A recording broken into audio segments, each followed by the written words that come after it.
Hey guys, what's up? Happy Monday. It's Monday. Film some stuff. Trying to stay motivated. I'm always so bad about like filming things. Once I get the camera turned on, it's like fine, you know? But like I always find myself like, I don't know why I don't, like this is what I do for a living. You know, you'd think I'd be all about, you know, just making content constantly, which I do, but like, I guess it seems like a lot of work or something. And I always give myself so much shit for not making any content. So that's what I'm gonna do right now. I'm gonna set up and do a shot for, make a clip for 4 days, which is coming out on Friday. Camera right there, sick. So, probably might end up recording with this mic and see how it sounds. This guy right here. But I'll also, maybe I'll throw up the Slate mic as like a room mic or something, and I don't know. We'll see. I'm imagining the Slate mic, the ML1 is going to sound better. I guess depending on where I place it, but I don't know. Maybe that's the move. The trick really is to making content and staying kind of on top of things. The best thing to do is to batch create. So like shoot like 4 or 5 things in one day. Like a lot of successful creators they'll make all their stuff for the month in one day. And then they spend, you know, they have an editor or they spend the next couple days editing things and start scheduling things out. That's the secret sauce, you know, as far as like consistency goes, because you're not worried about just scrambling to make content. It's already made. You have one day where you shoot everything, you know. I guess depending on what you're shooting and how ambitious you're gonna be. Like for me, it's pretty simple to just shoot like 4 or 5 songs, you know, but like, I guess I get self-conscious, like sometimes I try to make the performances the best I can when I upload these things. And I definitely, in the past, you know, when I was doing that a lot, when I was making the song of the day and all that, there'd be some mistakes and I'd be like, you know what, fuck it, let it go. But most of the time, that was after like 2 or 3 takes. And I'm just like, all right, that's fine, that's good enough, I'll just use that one. I want it to be good, you know, because it's gonna be on there forever, so. Anyway, so yeah, I'm just gonna set this up. Probably just put this like this. And I'm actually gonna sit on the couch for this. Set this guy up. Sick weekend, man. Leesburg show was great. Had a really good time at the show. And thanks to everybody that made it out. Legendary. It crushed, man. We had so many people come out, and I couldn't believe we sold 600 tickets before doors. Like, we've been trying to sell that place out for a long time, dude. And it was like, finally. I gotta put this guy on. It was a good feeling to get people out. All right, there we go. I'll put this down here like this. I'll probably end up switching lenses too. Let me do that real quick. All right. So this is the Sigma 16 millimeter 1.4. So it's be better for like low light. It needs to be more vibey. I need more. I feel like I'm so low in the shot. Maybe I do more of a worm's eye view. Get some of the guitar there. That's kind of a cool shot. Oh, I gotta string this up. That's what I forgot about. Leaving for a tour next week. Have to get a few things done before I leave. Working on a song right now with the band, Cloud9 Vibes. Getting their new song dialed. And they want me to do a verse as well, so I gotta figure that out. Try to get that done in the next few days, because we're gonna leave. We're gonna leave next Wednesday. Speaking of which, live streams are gonna be. I think I'm changing my schedule, but instead of doing it every morning, I'm gonna do probably Monday, Wednesday, Friday. Just because like I need to be able to get stuff like this done.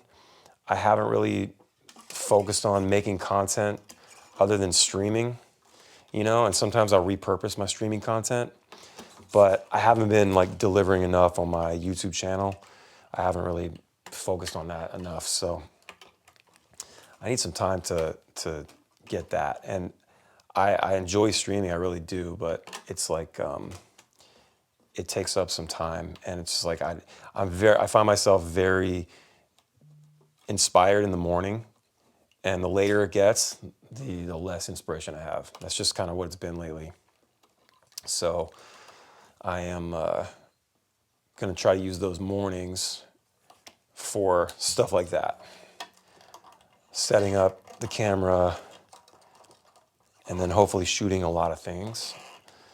And then, you know, I still edit my own stuff. I like editing. I think it's fun, you know. It's just time consuming. When I get to a point where it makes sense, I would love to have an editor, you know, come in and do that. But the problem is, the problem I've had people edit my live streams before, which has been cool. And it's been interesting, but I find that, like, I have a specific idea in mind. I have a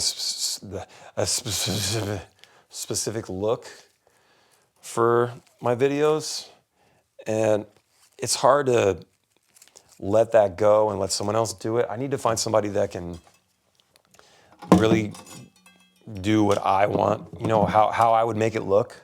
And it's not easy to come by that. So, you know, I don't really have a problem like editing my own stuff. It's like, it's kind of fun and cathartic to do it myself, you know, but the issue, as I said, is time management and having like enough time. Because what ends up happening is I end up losing inspiration, as I said, and then I don't do the thing that I've been wanting to do. And then, you know, my output suffers because of that. So I want to be more consistent. I tell myself all the time, I'm always telling myself, got to do this. Okay, now it's time to do this. You know, I really need to do that. I don't do the things that I'm saying I need to do. And it's super frustrating. And I know that's all me. That's something that I can control. Like I'm the one. I'm the guy. So I think this will help, you know, make some time. I feel like I've established myself enough as a streamer, you know, on that side of the creator world, creatorship. I've been, you know, live streaming for years, especially on, you know, YouTube, but Kick, you know, and I did a little bit of Twitch too in 2020, started doing some gaming, you know, didn't really do that well, and I wasn't very consistent, and I can't say that it didn't do well. It's just like, you know, I was just starting out, and it's hard to grow on those, even when you have, like, you're someone like me who's been grinding the music thing for a long time, and I do have a lot of audience from that. You know, a lot of the audience they don't care to watch me play video games. Some of you guys do, which is cool, but most of you guys don't, and so it's like starting from scratch again. And I just wasn't very consistent, you know, so it's not that it didn't do well, I just wasn't consistent. And that's something else I've learned too, is like, instead of wondering what's wrong with everybody else and what's wrong, you know, what's wrong with the algorithm and things like that, it's like, well, no, it's me. I'm the reason why this shit isn't popping, you know? It took a long time to figure that out about myself. Let's see, get this all wound up here. It took me a long time to accept the ownership, the responsibility for those types of things. It's not about the algorithm. Honestly, man, all these YouTubers out there, these gurus and such, I don't care what you're doing, making music, making videos. How do I grow? How do I get traction? Yes, consistency is important, but just put out good stuff. Put out the stuff that people want to watch, people want to listen to. That's what it is, man. Like, these people bullshit you.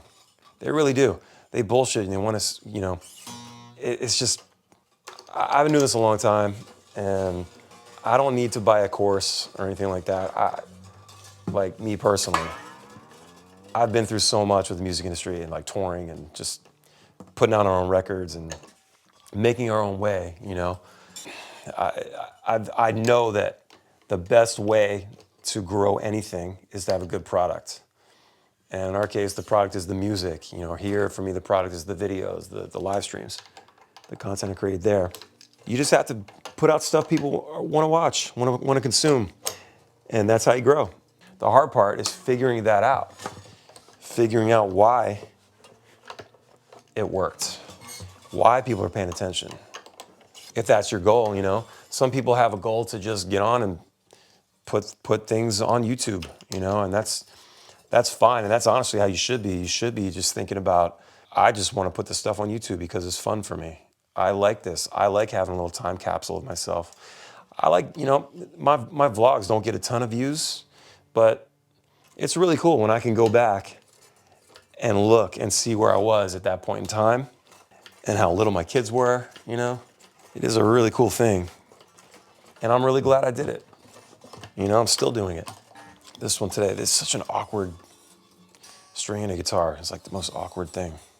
So yeah, if you want to grow on YouTube, if you want to grow on Spotify, release often and just make good stuff that people want to watch and listen to. You don't have to pay me. That's what you need to do. And then you just, you know, study how to use hashtags, how to use the proper tags. You know, sounds beautiful, doesn't it? I see a lot of advice about, you know, rank and search. How do I rank and search? Getting your titling right, your thumbnails right. There is absolutely something to that. Getting your titles right, your thumbnails right, that absolutely needs to be something that goes through your mind. You should make some sort of attempt. But you also need to consider writing for your audience, or creating for your audience something that appeals to their emotions, their heart. You want an emotional reaction out of this stuff. You want people to want to click because it struck a chord somewhere. Pun totally intended as the music guy. It struck a chord, so they're gonna click it. You know, that's what you want. You want to tap into their feelings. You know, show them that you're a human being. You're seeing a lot of videos about YouTubers not editing. You know, not, you know, just minimal to no editing. You know, because we've had the whole Mr. Beastification of YouTube in the last, you know, 5 or 10 years. And that dude Jimmy, like, he figured that out early on. And that's why he's so successful. And now you're seeing the polar opposite of that, which is no editing or minimal editing, because people want to see like real YouTubers. There's a lot of small YouTubers coming up because they're showing the more authentic side, and it's not so fast and crazy and in your face all the time. That can be good for a certain type of video, but if you're not trying to make that kind of video, fast edits and cuts and transitions won't necessarily look great on this kind of video. I'm just talking to you guys. We're just bullshitting. I'm in my room right now, just stringing up my guitar, getting ready, you know, setting up a shot for this this song. You know, like, I think it's just a tool in the toolbox. You know, you just think about what's going to work for what video. And a lot of people are doing this kind of style of video right now, which I'm enjoying doing. It's kind of cool. It's like, it's more like a podcast format. I think it's pretty neat, you know. And then you have like YouTubers that are quitting. These big YouTubers that are quitting, and you know, they all have their reasons. You know, to me, it's like, what did you set out to do? This is where it sort of intersects with music. Like, if you're a band, you start out playing a certain style, and then you start getting some traction, things are happening. Let's say you're a rock band and you're playing your songs, you're touring, you're releasing music, and then you write a song that's like softer, more poppy maybe, just because whatever, thought it was a good song. You put it out, it hits, right? All of a sudden you're like, oh, that hit, so I need to make more like that. Then you get stuck in this loop of like having to create songs like that in order to stay relevant, because you want to keep that fame, that success. Because the way pop music is so fickle, like they'll just forget about you the next day otherwise. And then 10 years down the road, you're like, oh, I've been doing this, but my heart is in rock. Like, I want to rock. You're like, this is not as fun. It's not as fun anymore. I think that might be what's happening with some of these YouTubers that are quitting. Like I said, they might have their reasons, but you know, if it starts feeling like work, and because one of your videos hit and really took off, and you started making more videos like that, then yeah, 10 years later down the road, like it's work. You have to keep putting these kinds of videos out when originally you were making a different type of video that you really enjoyed and it was just fun. I think that's what's happening to some people. And you know, everybody's got their journey for sure, but I've always tried to keep this channel like about me. Like, this is like me, like, and that's absolutely been detrimental, I would say. It's the same thing with my music career. It's like I play different style. Like it's rock, pop, punk, rock, whatever, based with some reggae. Our reggae tunes are the more popular ones, and people expect to see that more of that. So when we put out a rock song, which we'll find out this Friday, if it goes off or not, but it's not exactly what they were looking for because they came to us originally for the reggae stuff. And but me being who I am, I like doing lots of different things. I like rocking out, so I want to have more rock songs in the set. I want to have more rock songs in the catalog. That might hurt us a little bit because people think they're coming to a reggae show or they like the reggae songs. Oh, this isn't a reggae song. I'm going to skip this one. This one's not for me. So there's that. As opposed to being, picking one sound and going forward with it. And I've seen lots of artists be successful that way, and that's great, But for me personally, I just think 10 years down the road, if I built this catalog of reggae songs and hit songs, sure, hopefully I'll be making money and the shows will be going well, but like, I'm gonna wanna rock out and I'm gonna be sad and bummed out because I can't play these songs. There's already songs in our catalog that I wish we could play more often. We want the crowd to have a good time, so like we don't want to play a bunch of weird songs they haven't heard before or something that rocks too hard and turns them off. We want them to have a good time at the show and come back. So that we're in this weird position. That's where it is with the channel too. It's just like I was doing Resident Evil games like on live streams on my YouTube channel. I was doing the acoustic stuff. I sing every Wednesday night on live stream, which is still doing great. I'll do reaction videos, things that I'm into. But I get it about the niching and stuff. But like, honestly, man, I just don't feel like you need a niche. It just takes longer to succeed. That's what I think. I think it just takes longer. And if you're willing to put in the work because you love it, it won't feel like work and you won't be so bummed out about it because it's taken so long. And I know all about this. My band is gonna be 29 this summer. That's insane to me. I started this band when I was a kid. I've been in the same band since I was a kid. I totally feel it, man. But I love this shit. I am in a good place. We're able to make money from the music. I wish we were further along. At the end of the day, I can pay my bills, And I did that by staying the course, like sticking to my guns. Because those rock songs do go off. People do love the rock songs, Yeah, the reggae stuff is more popular, sure, but people do like when we play the rock songs at the shows. So I want to keep doing that. I want to do what we do. We picked a sound, we lean into it. It's called beach rock. For any new people out there, it's called beach rock. And if you want to see a cool beach rock version of a Blink-182 song, by the way, go here after the video, not now. Don't click it now. I wound my tuners wrong on these two strings here, so it's backwards. So I was turning the wrong way. So I think this is going to be the shot right here. I like this. I'll probably do the song like this. Now I got to set up the mic. Got these lights pretty bright right now. This is the part where I just like, just like, I don't need to do Pro Tools for this, do I? Like, I just want to do like a fast capture. So like, let's see if I wonder Audacity. Yeah, I'll just get Audacity, and that's usually pretty quick to set up. I just need the recording, and I can tweak it in Final Cut. Scanning all my plugins, super fun. I wrote this new song in 2007. It's called 4 Days. I say 2000, it might have been 2008. And it was just about like trying to get your girl back, basically. Just trying to, like, she left you and now you're trying to convince her to come back. I don't know. I always write songs like that, breakup songs. 17 years ago-ish, we tried to record it at least once and it wasn't working out. And then it just wasn't coming together. And then it wouldn't have worked for the Girls album. It just kind of left it there. And then we ended up getting some time at our friend's Pepper, this band called Pepper. We used their studio for a few days when we were gonna play One Love Fest in Long Beach. And I was like, well, we need to work, We're gonna get there a couple days early. Let's work. Let's just not sit around. So they let us into their studio for a few days. busted out like 9 tracks out of thin air, really. 4 Days might have been the only one that was like front to back.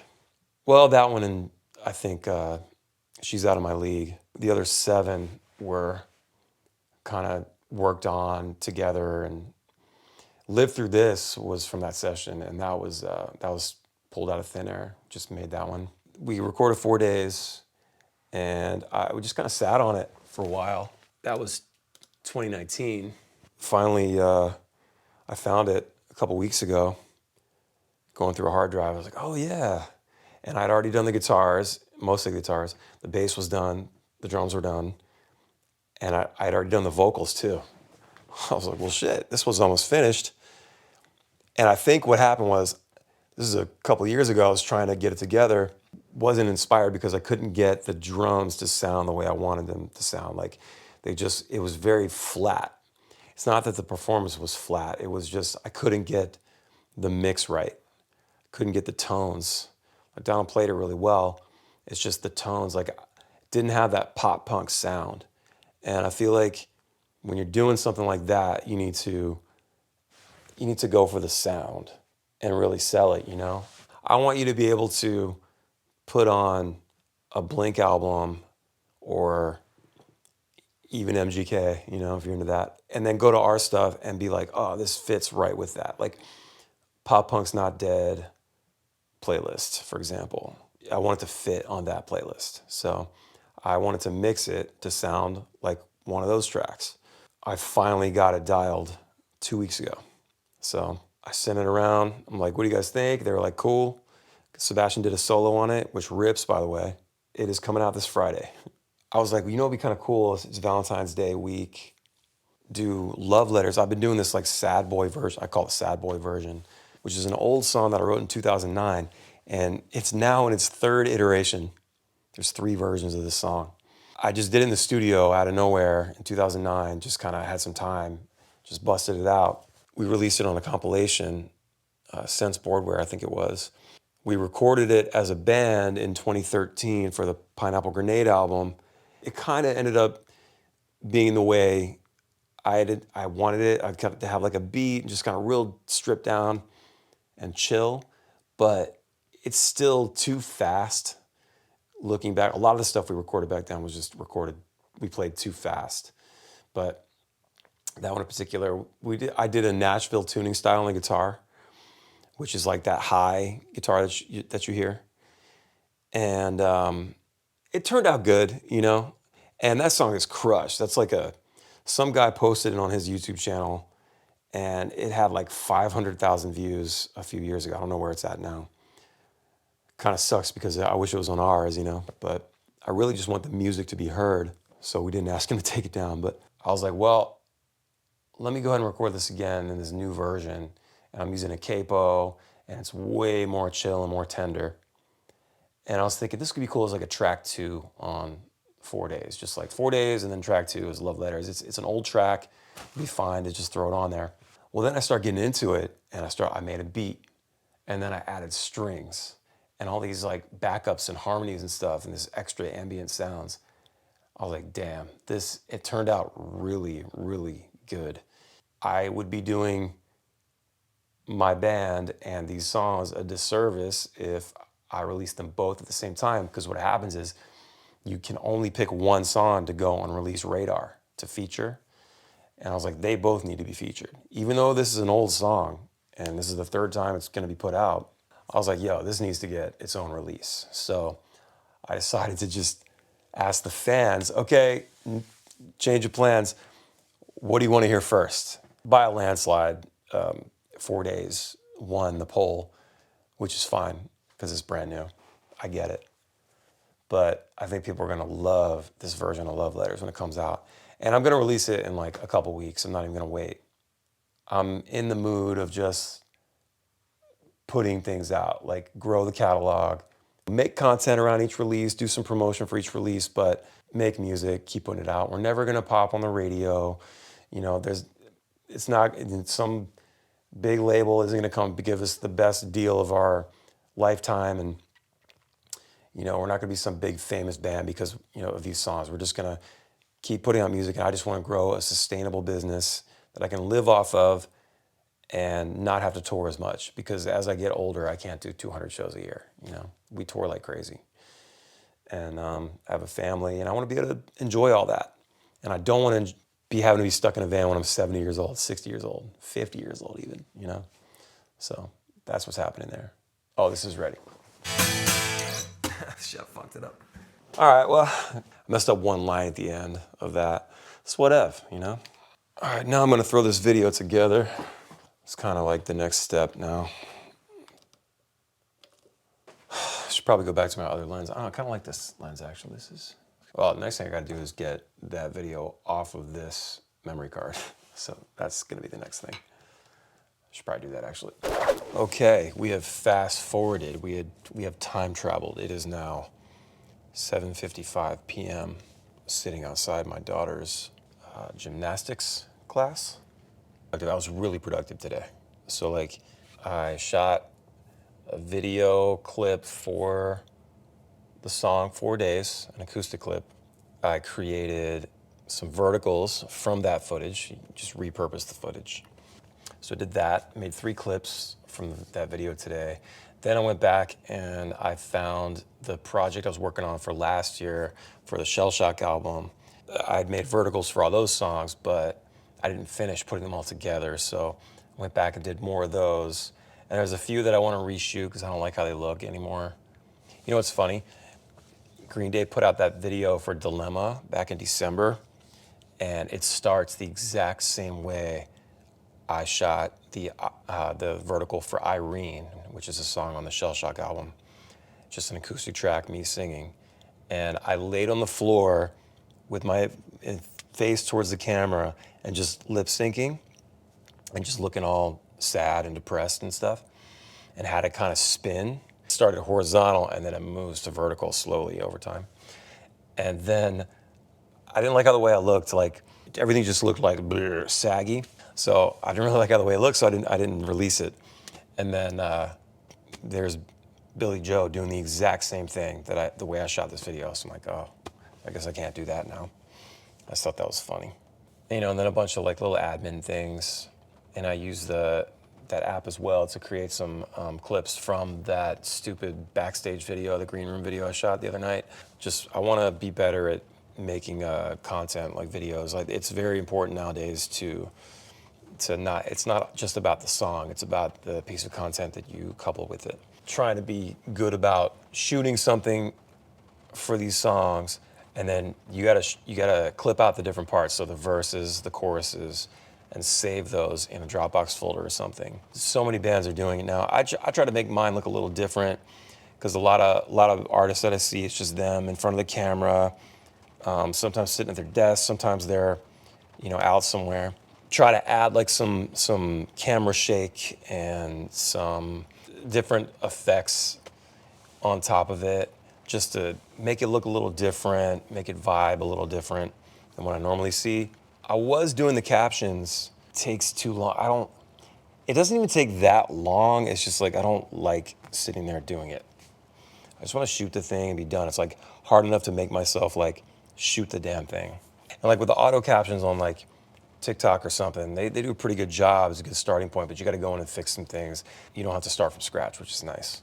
Always trying to find ways to make things quicker. And so I think I will just use like the TikTok and Reels auto captions going forward, just because I don't need them baked in. The one thing I can say is that when you do bake them in, the captions, the lyrics, you don't have to do it over and over. So like, if I want to upload to TikTok and Reels, and probably Shorts too, you'd have to do it 3 times.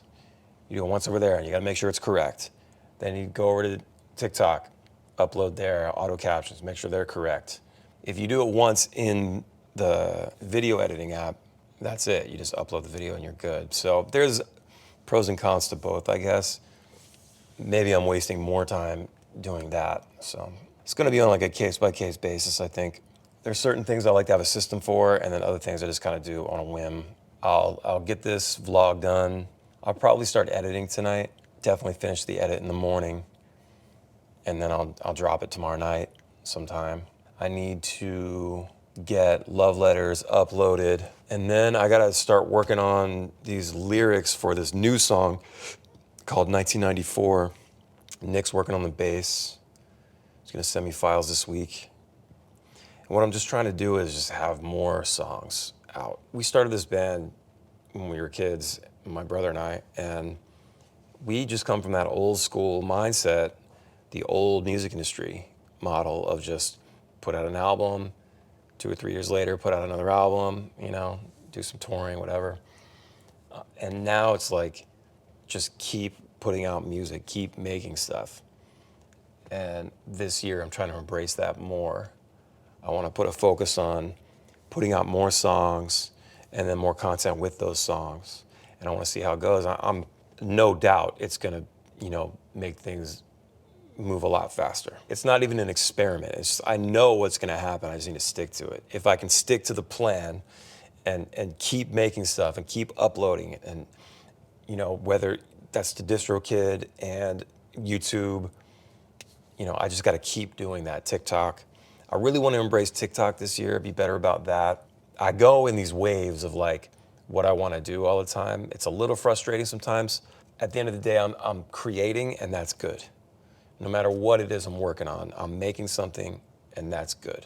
And I was talking to Gingy, our video guy that we work with a lot. He's great. He's out on tour right now. But when he comes back, I want to have him come to my house. I want to make a bunch of reels, TikToks, whatever, and just have a bunch of stuff ready to go. And I'm talking like even old songs too, not even the new stuff. In this algorithmic world that we live in, you never know what's gonna pop. That dude, you know, drinking the cranberry juice on the longboard out in Cali, that Fleetwood Mac song went viral because of his video, you know, and they got a bunch of streams.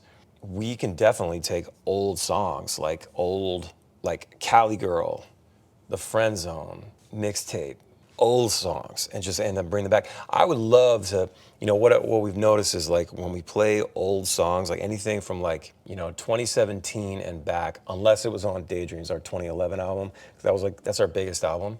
It's tough to play any deeper cuts or even anything that was like popular, but it's just old.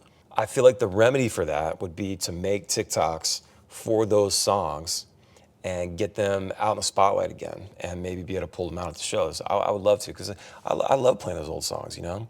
It's just like we want to make sure people are having a good time and singing, so we can't load it up with too many old ass songs that people don't know, because we want people singing. I want them to feel a connection to our show, and when they leave, you know, they wake up the next day and be like, oh, that was so awesome last night. I needed that. I sang every song. I get that from my dad, I think.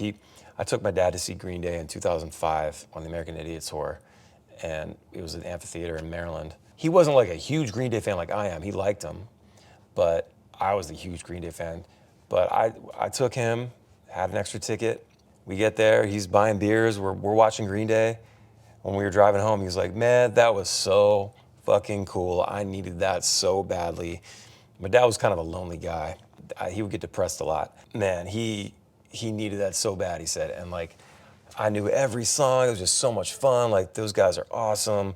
Billy Joe is such a great front man, you know.